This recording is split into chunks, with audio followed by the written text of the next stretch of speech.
В зале кто-то крикнул: повторите. Но скрипач играть уже не мог. Народ, конечно, по утрянке, ну ладно, дочитаю. Этот серый хер стоит и ждет нахуй шкаф, пока я открою и дам ему корм.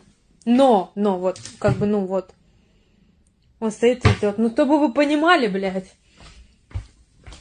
Вот это для кого нахуй навалено, блядь? Ты же ешь отсюда. Почему ты просишь оттуда и все? Вода, еда, нахуй, на 25 лет вперед. То ты от меня ходит. То ты, блядь, ходит. Я кормушку для кого купила, нахуй? Для себя, что ли?